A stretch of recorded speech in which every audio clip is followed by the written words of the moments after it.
Good day, everyone, and welcome back to Data Analysis with Power BI. Today, we'll be focusing on where you can get data for your practice and self growth. The first site you will go to is cargo.com, which is KAGGLE.com. Now, here you can have, once you get here, you will have to create an account. I already have an account here.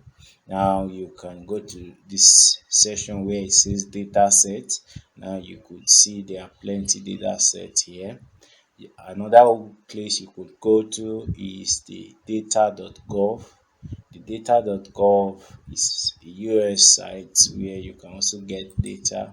Once you click on data and you search here, you could see you have different data from here.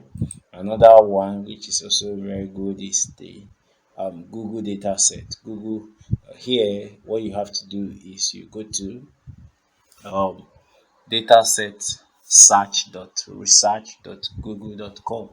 Now, once you get there, you'll be able to have access to these data sets. Another one is the datahub.io collections. Now, here you could have different data sets from different sectors.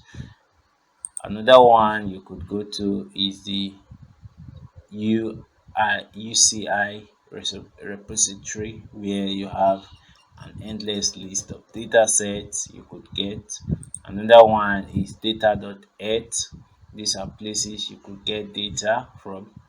Another basic one is open data centers. Now here you could also get data. Just search, you could have a keyword like education. Now what it does is it brings different data for you from the education sector. Now you could filter this. You could do some maybe you want to filter it by documentation, by activity, by help, by year.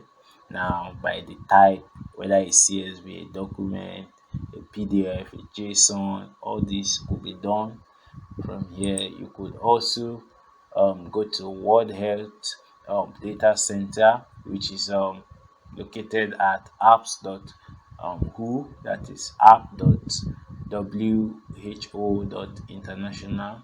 Now, once you get there, you can click on data. You will see there are different data from here. The three most recommended data centers are cargo.com, the data.gov, and the UCI repository. Thank you very much and see you in another one.